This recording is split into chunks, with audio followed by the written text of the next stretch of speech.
translation into Arabic. اللي بتشير للترجمة أسفل الشاشة.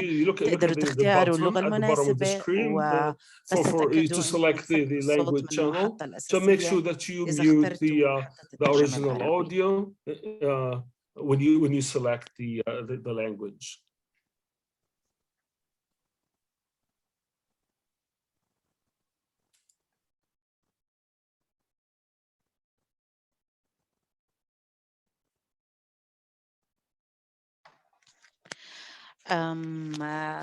Today is my pleasure to welcome all of you on behalf of IPSD project to the information session about the NEXUS Market Linkages program.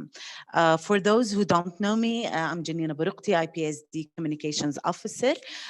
We're indeed pleased that you're joining the talk today and that we're all together will be learning about a new technical and financial support program presented by IPSD.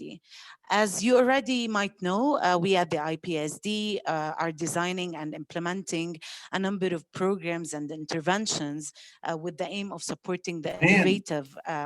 يا جنين. Yes. نعم. في تداخل بالصوت بالعربي وبالإنجليزي.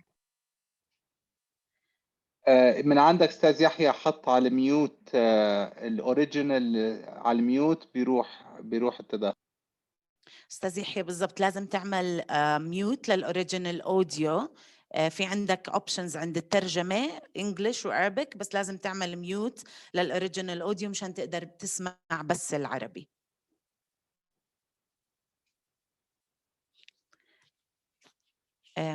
حضرتك على الميوت مش عم بقدر اسمعك.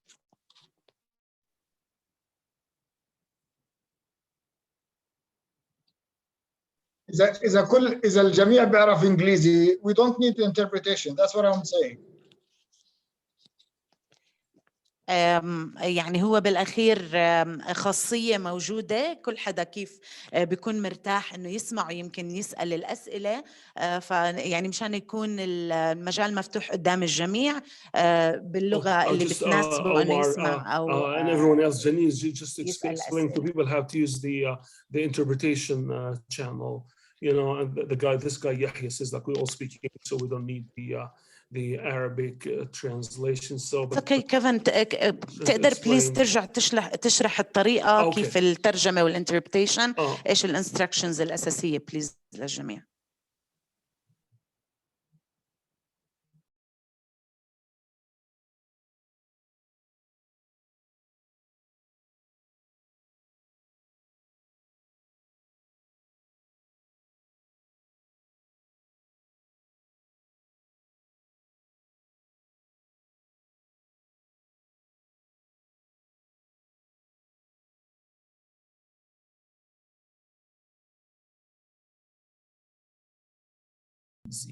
واللي بده انجليزي بيختار انجلش وميوت اوريجينال اوديو ما بيسمعني وانا احكي عربي.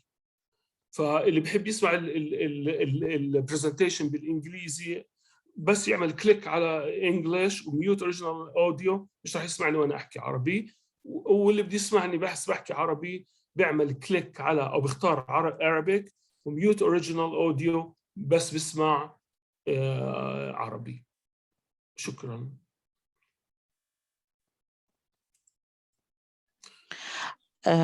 Thank you, Kevin. شكرا كيفن.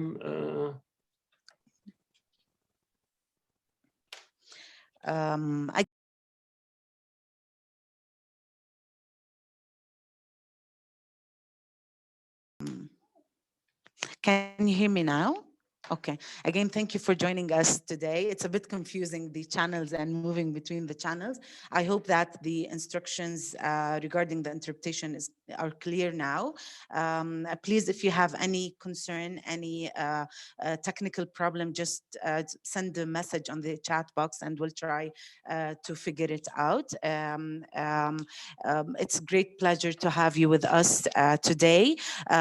Again, for those who don't know me, I'm Janina Baruqti, the Communications Officer at the IPSD project. As you already, again, might know, IPSD is a Ministry of National Economy project funded by the World Bank and implemented by DAI. And we've been designing and implementing a number of programs and interventions with the aim of supporting the innovative SMEs, startups, and entrepreneurs. Our work is driven with the vision of the Ministry of National Economy to help the Palestinian private sector overcome impediments and to access regional and international markets and to secure the needed fund to grow and expand. As such, we thank the Ministry of National Economy, represented today by Ms. Suha Awadallah, Head of International Relations Unit, for their trust and thoughtful leadership. And on behalf of my colleagues, I also extend our appreciation to the World Bank team for their continuous support. Allow me also to welcome our partners and guests from Global Growth Hub, who will be leading the implementation of a NEXUS technical assistance phase. And today they'll be sharing with us their experience in supporting the market access activities in the region. As you can see, the session today is structured around a number of presentations on the NEXUS program. As my colleague Amani Daher, IPSD Market Linkages Program Manager, will be giving an overview about the IPSD project and the NEXUS program and all its both phases of the program.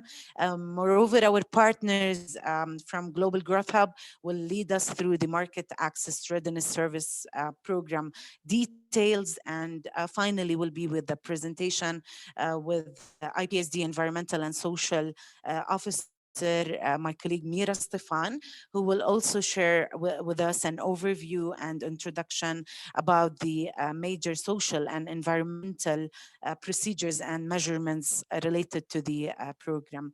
Again, thank you for joining us today. I wish the session will enlighten us all and provide insights for all of us and for you to start and pursue the successful journey. We would be delighted to have your questions at the end of the session. We appreciate if you can add them on the chat box. Also, we'll be sharing with you towards the end of the session a survey to get your feedback on the session. We appreciate also if you can take a moment to complete and submit. Now, allow me to introduce and welcome Ms. Suha Awadallah, Head of International Relations Unit at the Ministry of National Economy, and then we'll proceed and we'll be with the presentations on the NEXUS program, overview, objectives, and all related details. Ms. Suha, تفضلي, the floor is yours. Thank you, Janine, for this introduction. And indeed, I have the same problem regarding the translation, but it's fine, I think. But it's not that the translation is the same icons. Maybe it's like the Yahya, but I will move on, actually, we will move on. First of all, good evening, everybody, and I'm pleased to join you today at this info session regarding the NEXUS program. NEXUS program is an ambitious one, focusing on promoting tech-driven and innovative SMEs and private sector through concrete technical assistance solutions and financial support. Through this assistance, NEXUS will generate businesses for startups and SMEs through promoting market linkage, which include direct technical assistance and financing to accelerate their move into regional and international markets.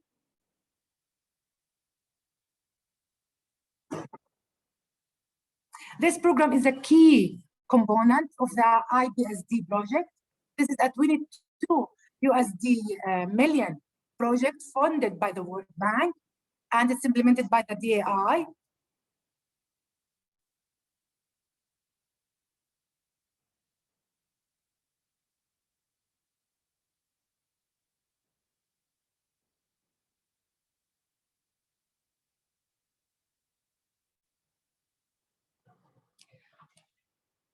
click. تمام.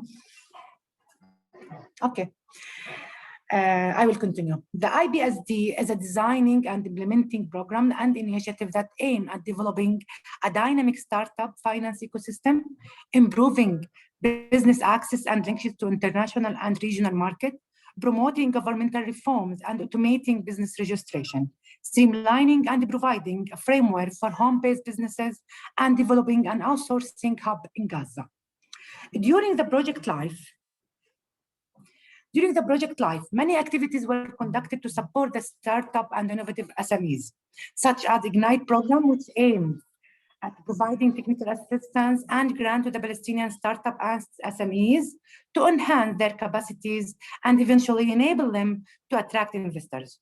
And the co-investment grants program, which aims at stimulating private investment and encourage investors to invest in Palestinian startup and SMEs.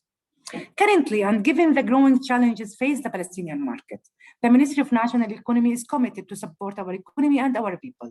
The emerging health crisis and the threat has created new opportunities for new and creative ideas to fulfill the emerging needs.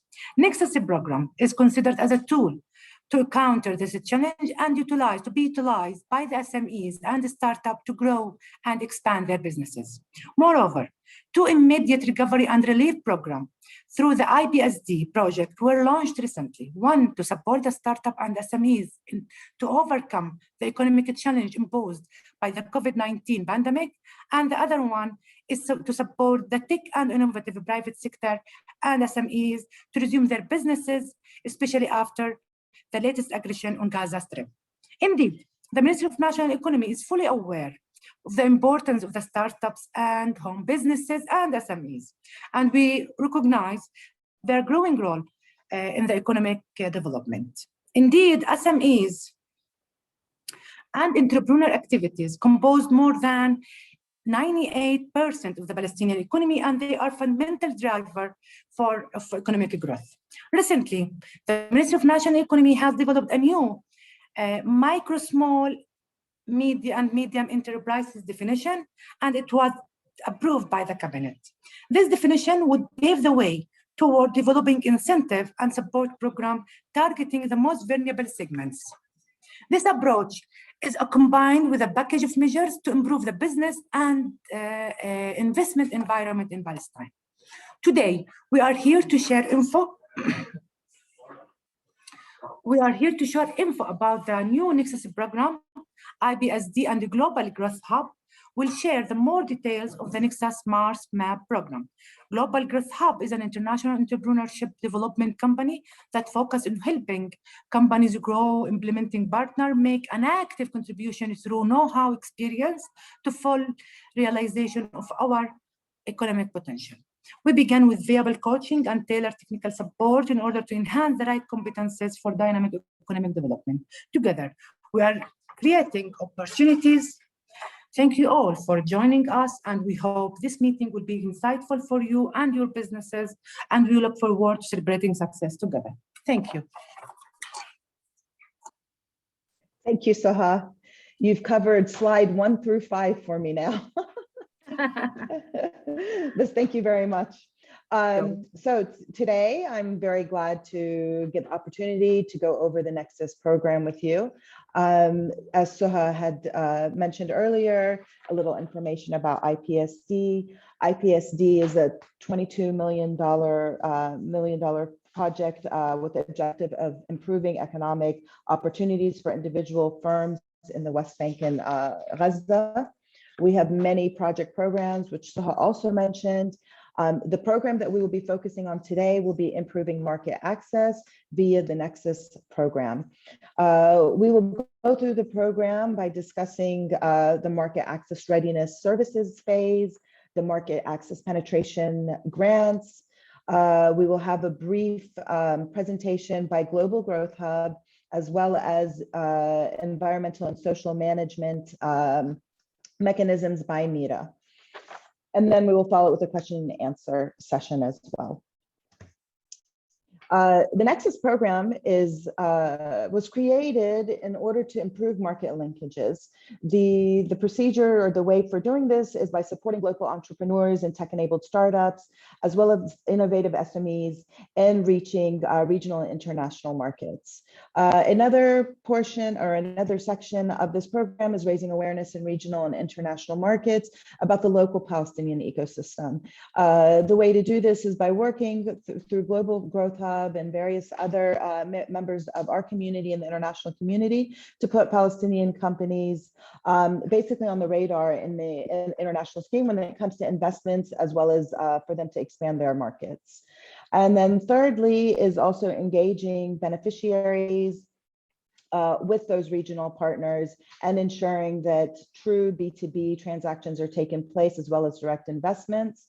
And we all know the deal on that we would hope to be able to solidify leads, which eventually turn into deals so that our Palestinian companies will continue to grow and thrive in the market. The NEXUS program itself is targeting firms that can prove their potential. These firms should be able to penetrate on a regional as well as international scale within the next 3 to 9 months. There's proven ability that they can achieve scalability, as well as their potential in high growth in revenues, employees, product market expansion, and/or investment. The supporting startups and SMEs will be provided support through the market access readiness services, which from this point on we will refer to as MARS. And we will bridge the gap that we see within the MARS program by having participants apply for MAP grants. In order to be eligible for the NEXUS program, companies must be Palestinian and legally registered in the West Bank or Gaza and have been registered for at least 3 months to applying. We do understand that there are some companies that may not be registered, specifically startups and new entrepreneurs, but these companies must be committed to legal registration in order to partake in our program. So we will be there to support you in that registration as much as possible. Companies' eligibility also need to have an annual revenue not more than $5 million for the previous years, and can show that there is no environmental impact in the activities of products or services that they are conducting. All applications must be completed in their entirety with supporting documents and applied online. When we're talking about scalability and viable business models, that is something else that we look at in the companies that we select. There will be many companies in the country who will reach eligibility status. However, it's important to note that their companies must have a scalable and viable business model, that their product is or service is already well defined. We are not looking for companies for this specific program that are still in the ideation stage. At this point, the products and service should be developed enough that they're ready to reach new markets. The NEXUS program itself, I'm using this visual because I want to make it very clear that we are looking for companies who would like to enter the NEXUS program. The program itself consists of 2 separate phases. Firms will apply to the NEXUS program and enter MARS. MARS is a section that I'll go into further explanation in a minute, but basically you would enter MARS. Upon receiving your services and consultancy support, you have the opportunity at that point, based on a MARS recommendation report, to apply for a grant. The MARS services, as well as the MAP grant, should help in success in your new markets.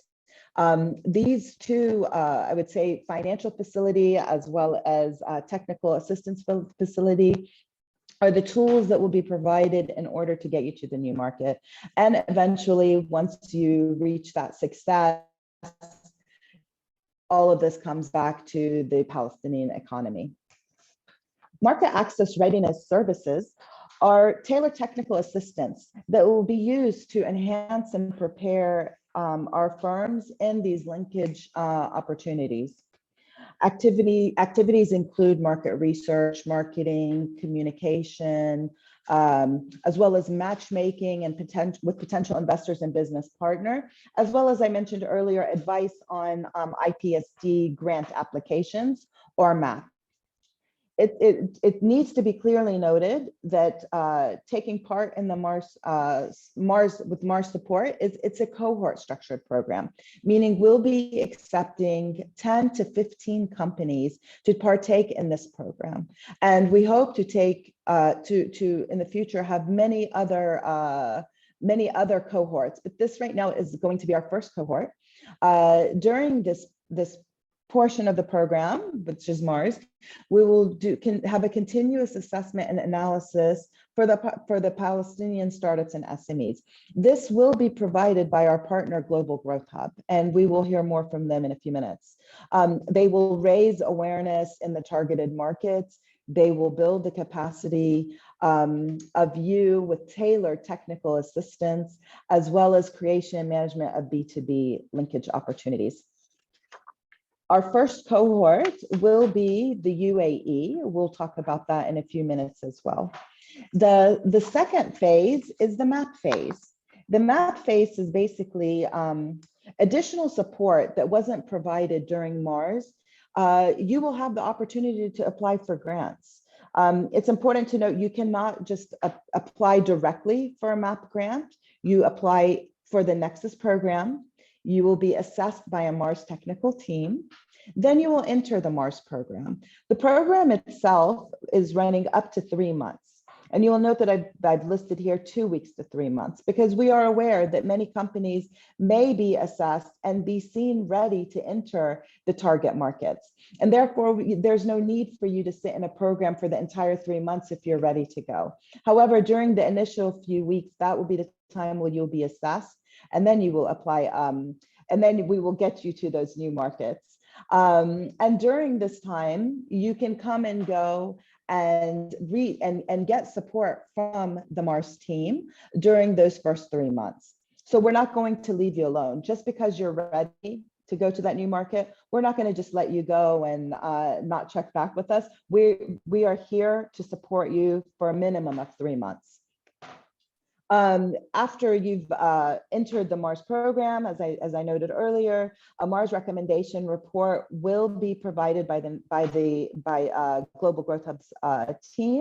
This report basically is going to list the recommendations needed for you to reach your new market, and also the information needed if you need additional grant financing. Each firm through this program is eligible up to $25,000. And up to 70% of eligible expenses. If you're a woman-owned or managed company, you can receive up to 80% of eligible expenses. Eligible expenses, as I've said earlier, are going to be expenses not currently covered under the Mars program. Those expenses could entail additional B2B activities, consultancy services in the foreign market, cost of registration, additional registration, legal fees, marketing and branding strategies and whatnot, as well as additional technical assistance that's needed. Other justifiable activities may be approved based on technical evaluation, and we will look at the companies on a case-by-case basis, because at the end of the day, we want you to succeed. The MAP's grant selection criteria is based on former approval of being admitted to the NEXUS program in general. When applying for the grant,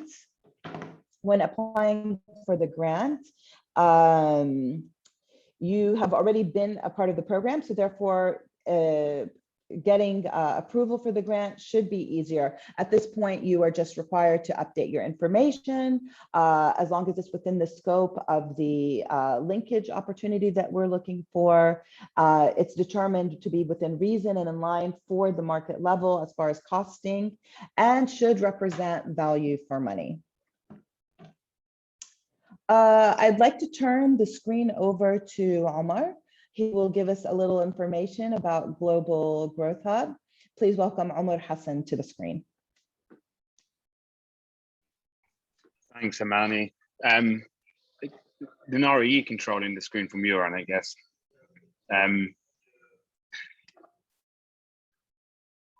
I can't hear you, but okay, fine. I'll assume you're Omar, I am controlling the screen. Okay, cool. Thank you. Hi, everybody.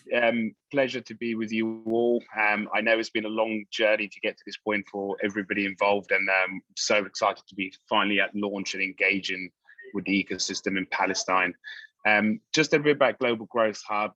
Global Growth Hub was founded in 2015, originally called the UK MENA Hub, with the purpose to better connect the UK European tech ecosystem with the region and support entrepreneurs with scale and innovation.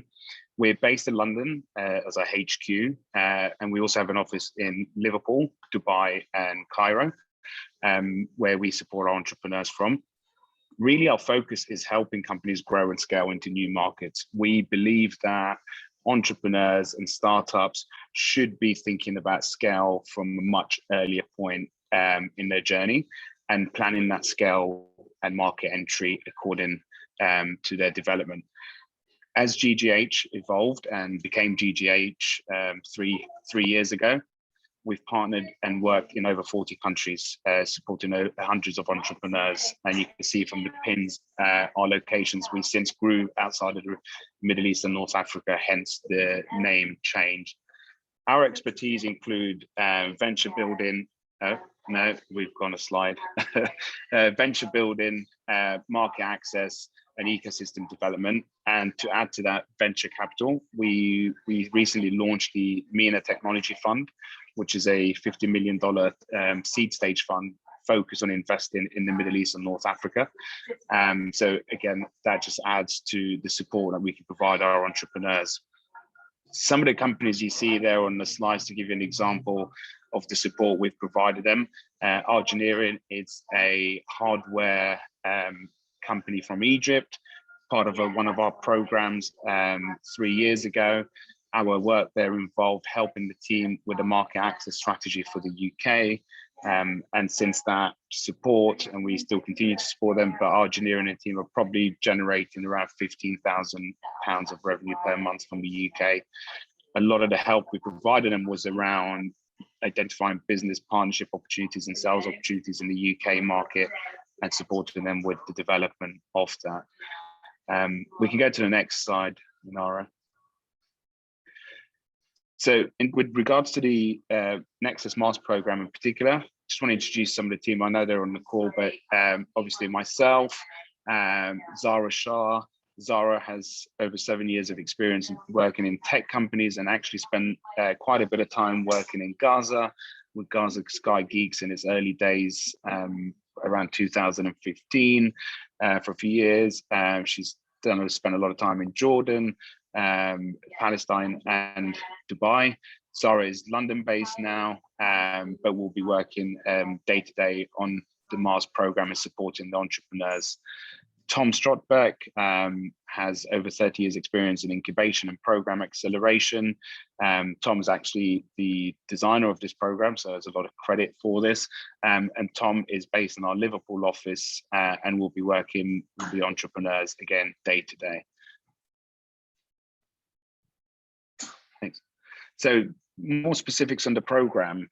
The program, just to echo what Amani was saying, yes, it's about growth. Yes, we're looking for companies who are ready to scale, but actually our main role in the program is to help you build a strategy around that scale. That's as phase one. And the next phase of the program is really holding you, I call it hand holding or holding your hands through every single stage of the process through to that market expansion. Now, I'll break it into different components. The first phase of the assessment is a deep dive, and it really is a deep dive. So when you submit your application, there will be an interview process with the GGH team, experts, and the IPSD teams. And during that process, what we're looking for is how ready are you for market scale, and how much thought have you put into it, and where are you as a business?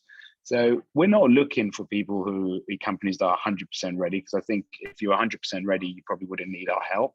What we're looking for is, do you have a market fit? Do you understand what the market fit for your product or service is? Now that could be sort of 60, 70% ready.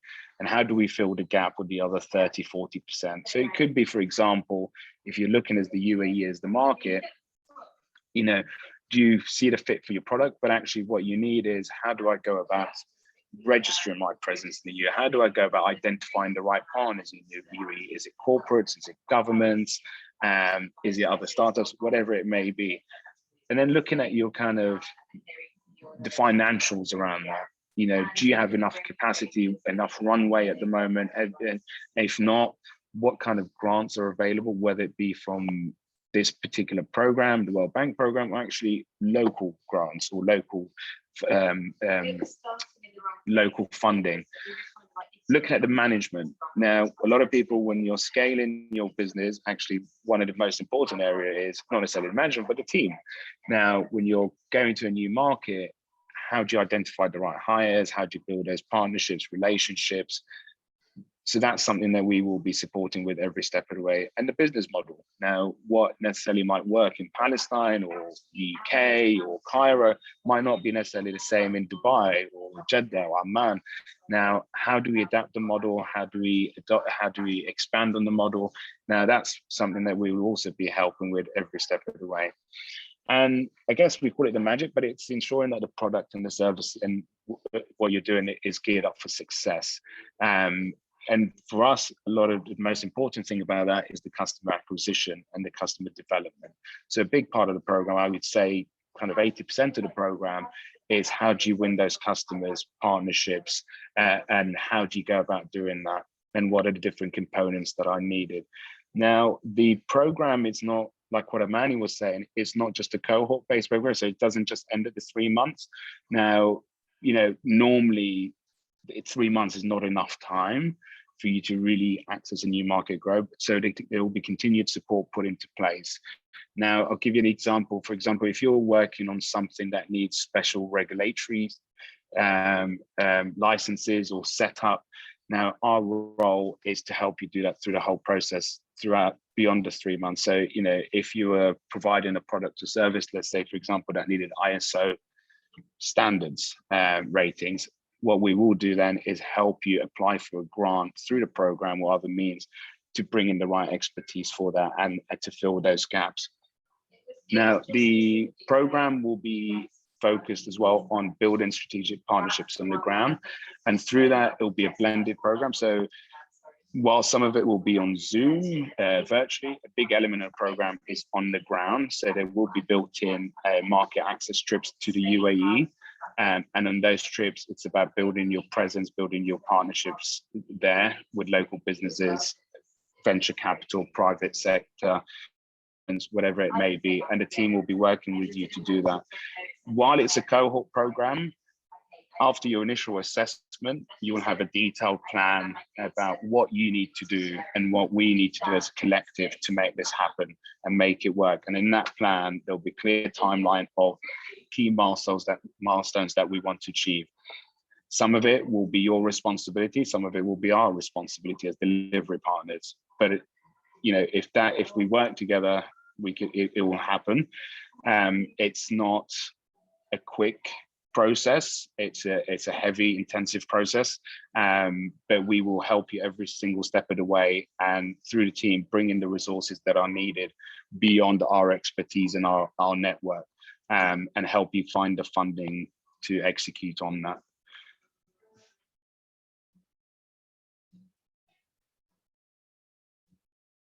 So, I mean, I think just to wrap up, I think, you know, it's the most important thing.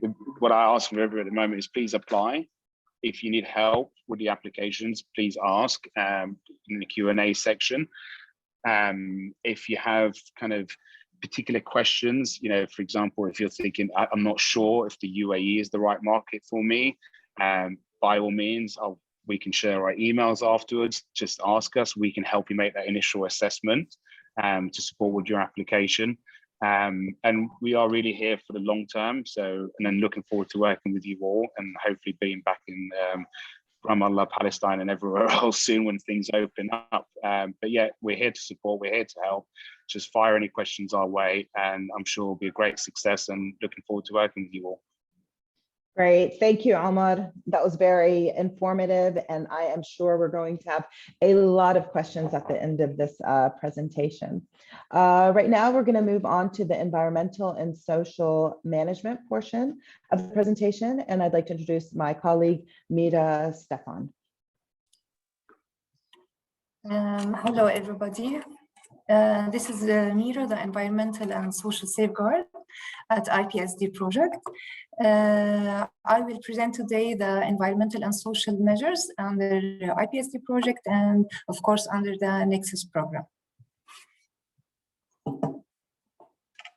At first, I usually would like to refer to the aim of the environmental and social measures that we have under our programs.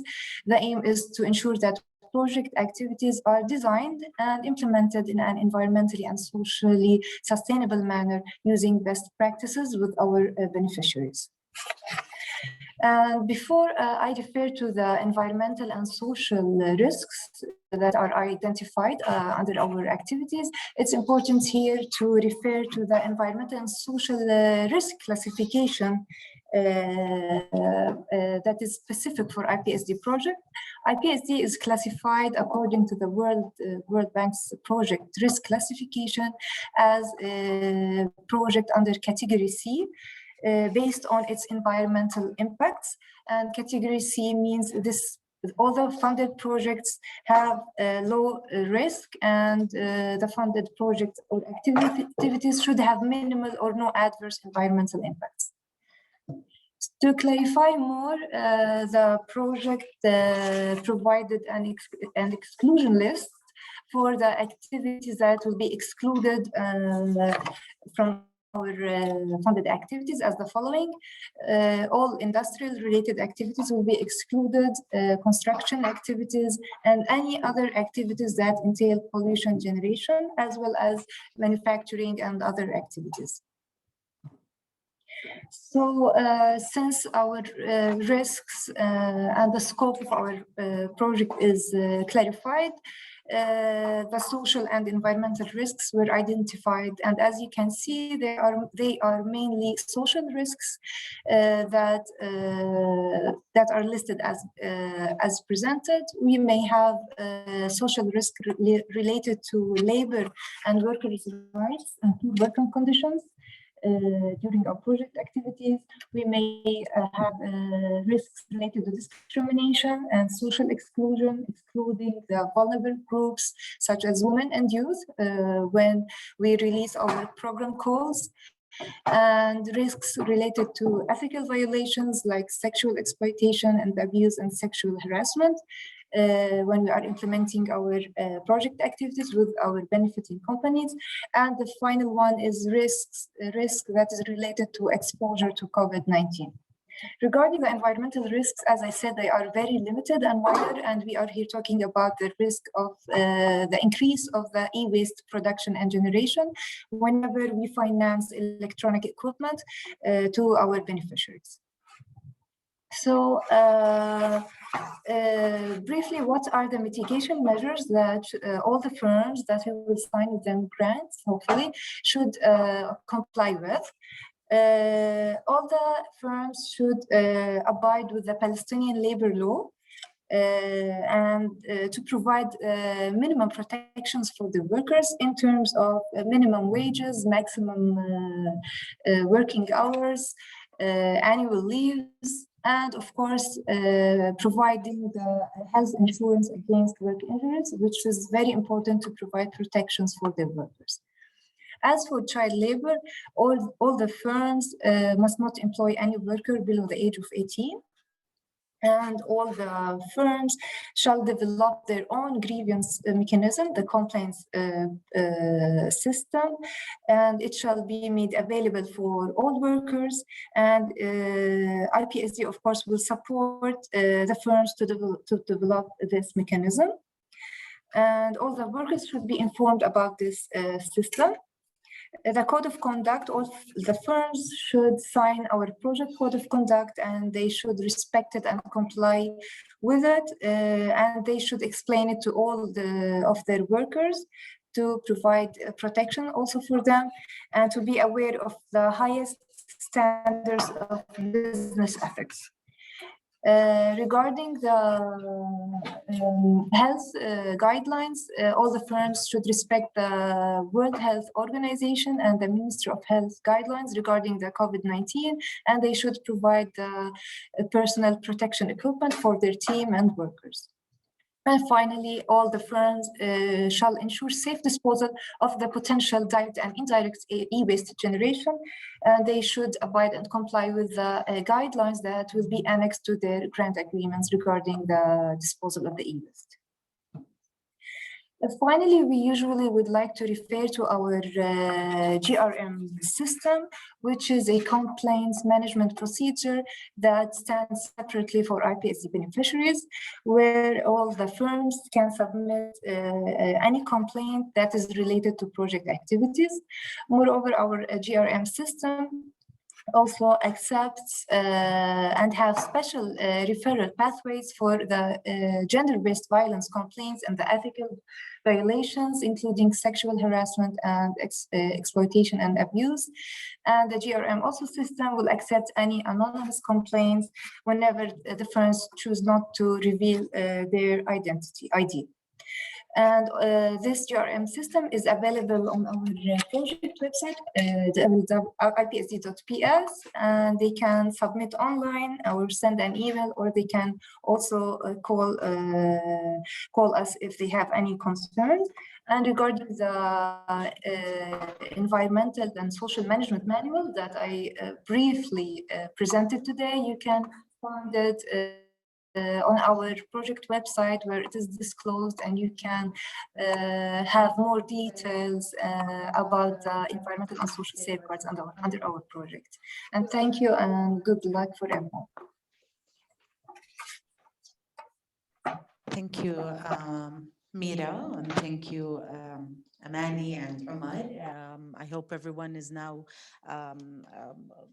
aware of the program and the different phases under the NEXUS program. And now we'll start with your questions. Amani, we just had the first question. Can you please go over the eligibility requirements and selection criteria again? And there is a related question that asks more about is the program target companies from Gaza, or it's only West Bank? So if you can please further explain the details of the eligibility. Yes, of course. Thank you, Janine.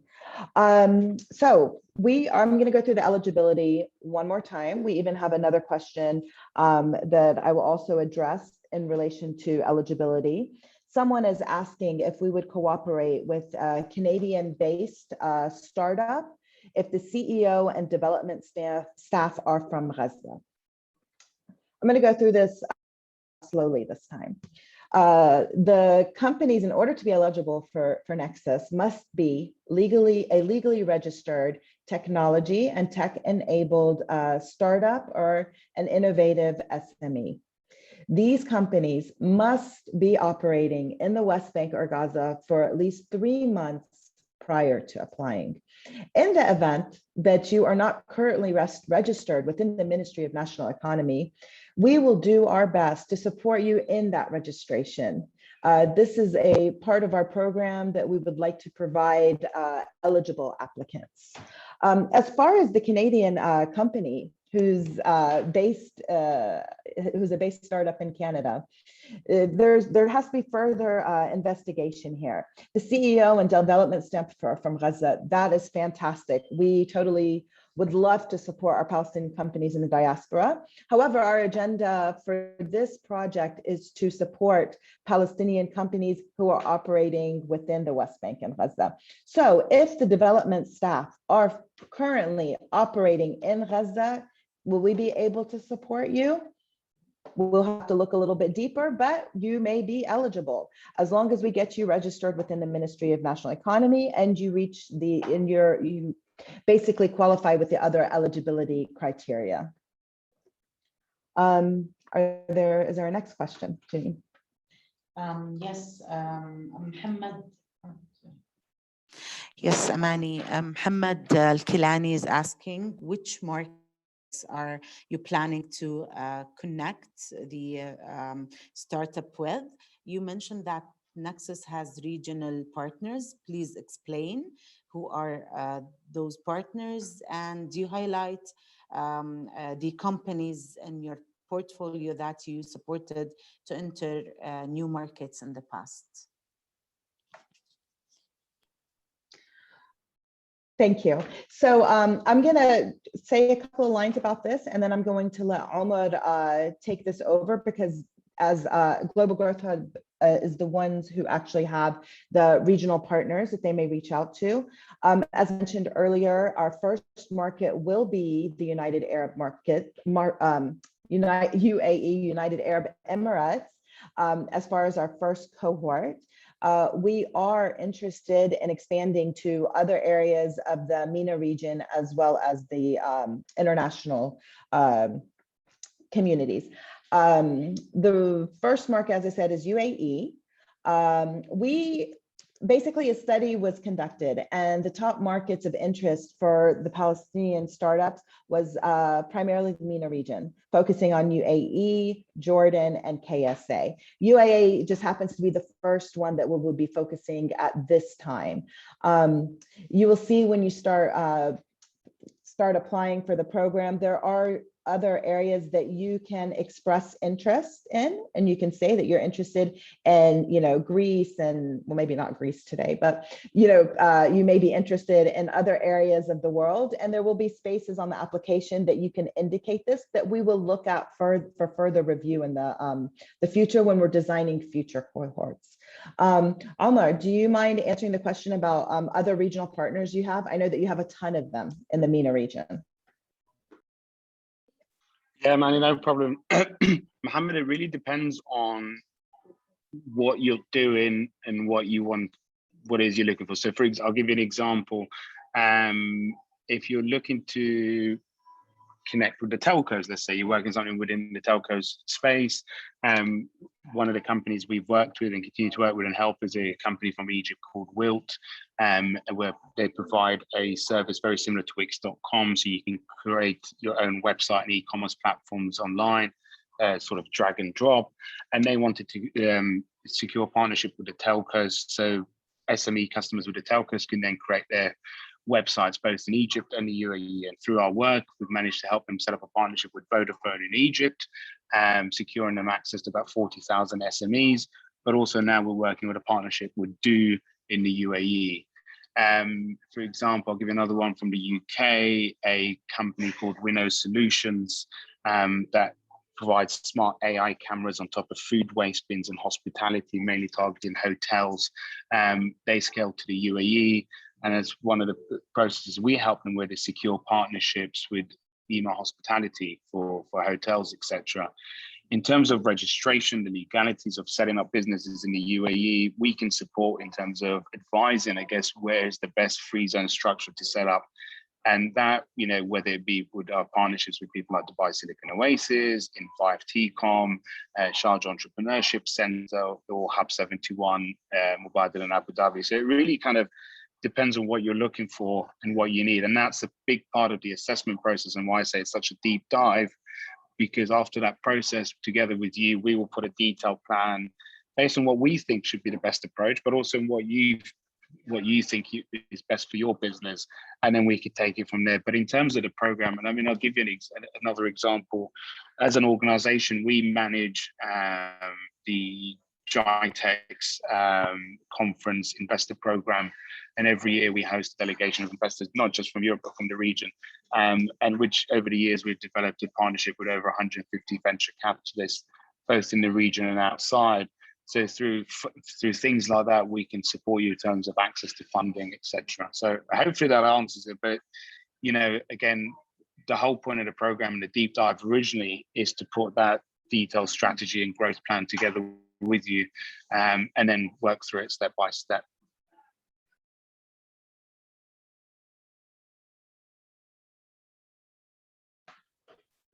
Thank you, Amar. So we have a question basically asking if, from Rami Abouda. He's asking if I am a company who's providing programming services, but also hardware for industrial automation, for example, factory automation. This question is going to be for our ESM officer here. Are we considered as eligible according to the ESM clauses? Mira.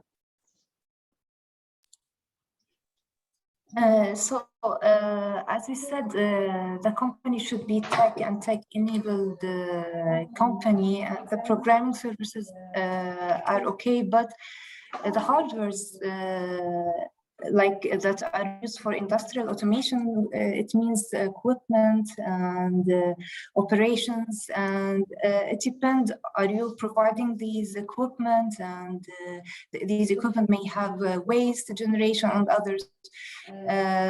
Regarding the SCADA system, I think it's a monitoring system, it's okay, but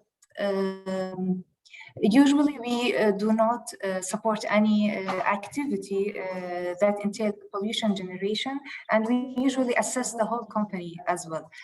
So these hardwares that work as automation and equipment cannot be supported. It should be more clear, the scope of the company, please. It should be more clear. I can't understand the main you know, scope of your company. It works like softwares and hardwares. Yeah, so do you hear me? Hello? Do you hear me? Yes. Yeah, so we are basically, we are solution partner for Siemens, and we work with, like we do the automation projects, not necessarily, I mean, sometimes you do a project for a factory to make it better, to have it lower emissions, to comply it with more standards, to have more efficiency. So it's not necessarily in a bad way, but it can be also in a good way.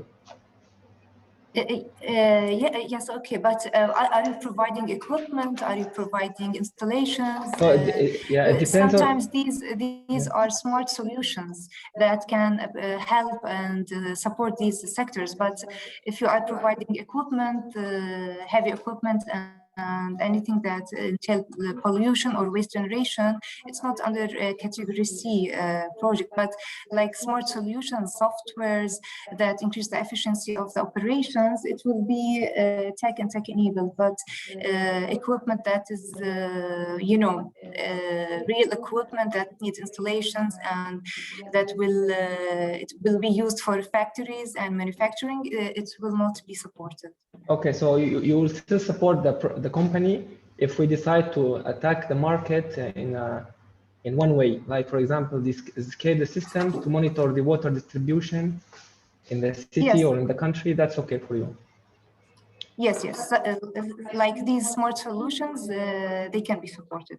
Okay, and just another question while we are still talking. But you know, Rami, I encourage you also to send us an email for any specific concerns, because you may have more clarifications that may be provided, and we may have more details when you provide us with more information. Okay, and just another question regarding this program. Does it mean that if we continue with you after the MARC program to the MAP grant, does it imply that we're going to have to give equity of our company, some of the equity, or no?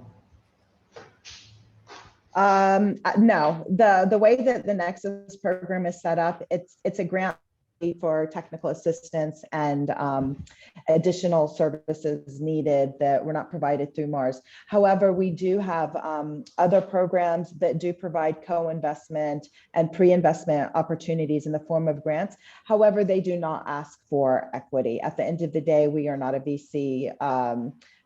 We basically we're providing grants and looking at you as beneficiaries and partners, however, no equity at stake.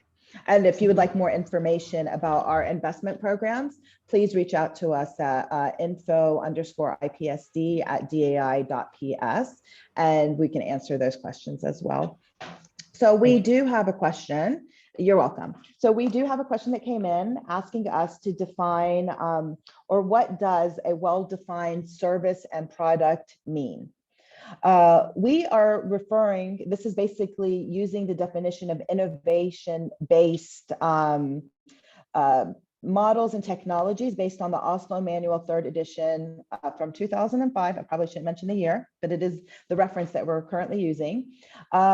Basically, it's a demonstrated viable and scalable business with a well-defined and plausible market and customer base. Of course, there are areas that you can work in this, but again, I think it's going back to, we are looking for a well-defined service and product, not an idea. At this stage, it should have been tried and true. You have traction, you have users, you do have a customer base, you have made, you may have a couple of sales within the region or within the country, and that is how we were going to look at what is a well-defined service or product. I had a question from Yusuf who was saying, so basically companies that are applying at this time are only companies that are interested in UAE. That is correct. Our first cohort is the UAE. However, it's important to know, and I think this is perhaps something that Omar can touch on. Even if you're not interested in the UAE, he has a perspective about why you should be interested in the UAE, at least as an initial starting point. Omar, do you mind going into a little detail about this? Yeah, I mean, I think, because there's another question in here about funding. It says from Yahya, he said, you require a signed term sheet with investors, which is difficult because there's very limited venture capital in Palestine. And I think it's one of the reasons why we selected the UAE, because the UAE over probably the last 5 years or so has positioned itself as the hub for the region. Whether you like it or not, most startups, after they've had that initial phase and looking to raise their next rounds or their growth, need to have a presence in the UAE for regulatory, for access to capital, venture, whatever it may be.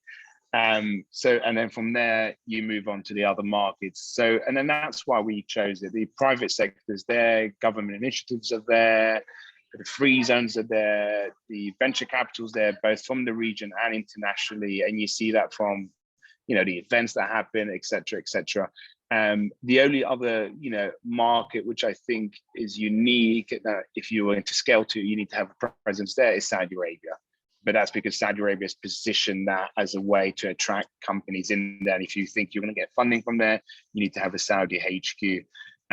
So I mean, I think, if your product or service and you're thinking, my market is actually Egypt or even wider into sub-Saharan Africa or towards Europe, I think the UAE gives you that brand of assurance, respectability, access to capital that most markets would need and other investors would need.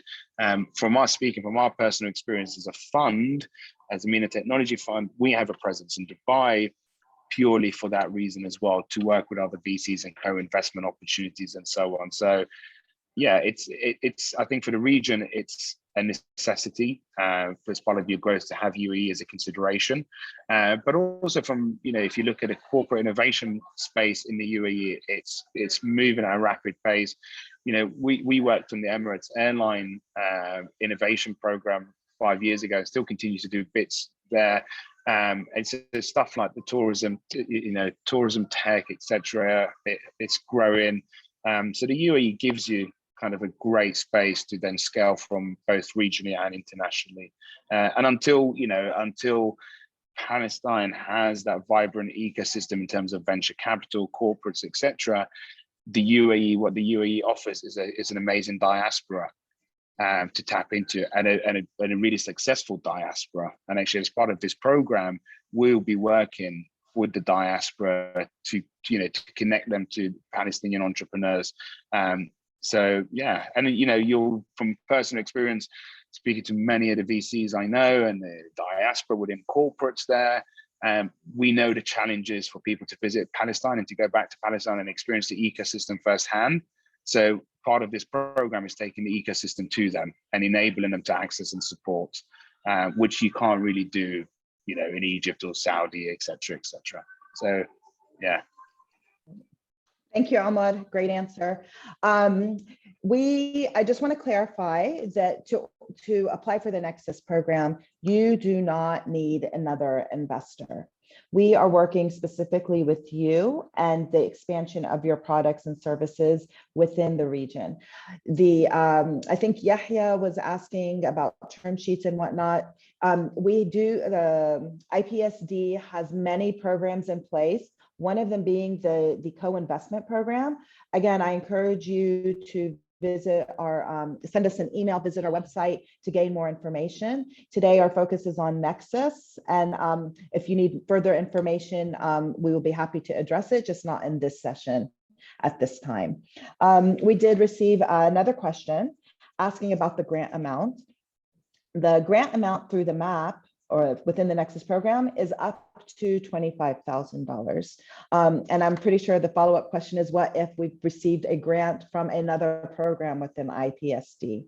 At this point, each program has specific grant caps. However, we do not have a specific cap for combined programs. So we have many of you who may have benefited from the COVID grant last year, or may currently benefit from the PI or CI grant. You can apply to multiple grants within IPSD. I just want to make that clear. So there are many opportunities for you with IPSD. Thank you to the World Bank for funding us, and thank you for the Ministry of National Economy for leading these initiatives and addressing these needs. We received a question about what if I'm a company who's interested in expanding to the historic 48 lands of Palestine. Again, we are currently focused on the UAE. We will be expanding to other markets. At this point, part of the region, we are not sure. We haven't identified what the next market we will be addressing. So stay tuned.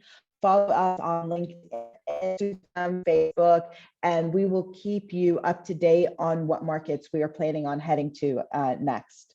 Another question that we received was, if I am an existing company and I'm going to spin off as a separate company, would I apply as the existing company or the spin-off company? That question is, it depends. What is the product that you're planning or service that you're planning on selling? For the spin-off. Spin-off is the company who is going to be the creator, the manager, or maybe of this product or service. Then obviously it would be the spin-off company. I would encourage you maybe to reach out to us and see more information. Perhaps guide you on is the best way to fill out application for this company.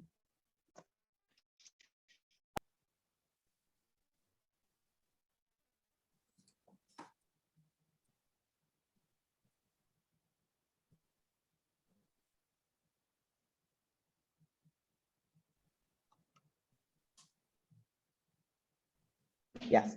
Can you hear me now? Sorry, we had a little disconnection in the office. Yes, there is another question, Amani. Can you clarify the MAP phase more? Can you give more details about the second phase of the program, please?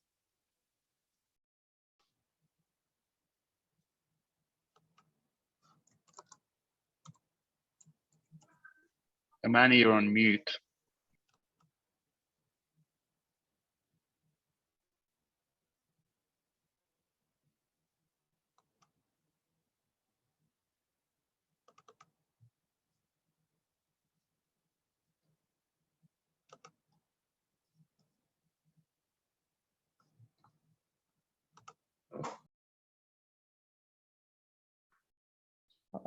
And you must be admitted to the MARS program.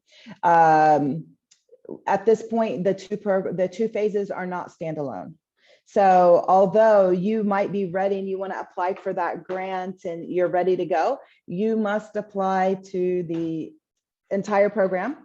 You will be assessed by Global Growth Hub as well as IPSD team, and then we can help you decide if you're ready to go directly to that grant. At the end of the day, we all need those grants and we understand, but we do believe that the MARS services will help in obtaining what you need. The grant process as well as competitive as well within NEXUS. So whether you're applying for the NEXUS program in general is competitive.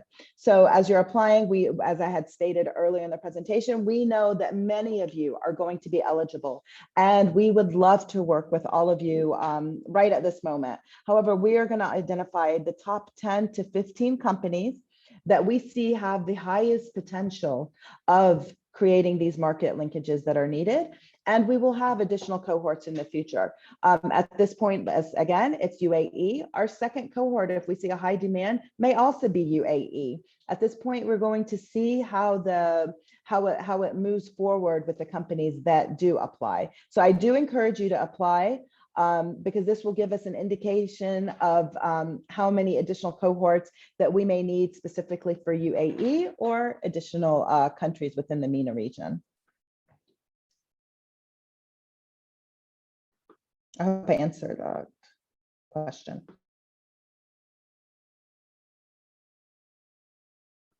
Okay. We're still looking to see if there's any additional questions. I just want to remind you that the application deadline is August 26th. It has been open for about a week now. And we can encourage you to get online, check it out. The application, we tried our hardest to make it as simple as possible. We do ask for a lot of information, yes, and rightfully so, because we are going to offer you an amazing 3-month program where you're getting one-on-one handheld consultations with Global Growth Hub, not to mention the opportunity to apply to grants and in the future, hopefully make lots of money for yourself, for your company, and for the Palestinian economy. Are there any other questions? I see a hand up by Duha Abu Shah. I don't see the rest of the name. Duha, do you have something that you'd like to ask?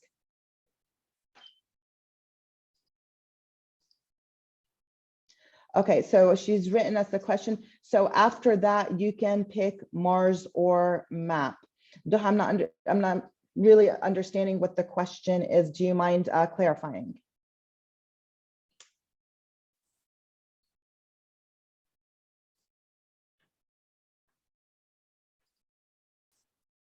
No, Duha? I didn't understand your question. Hold on 1 second. Anybody else?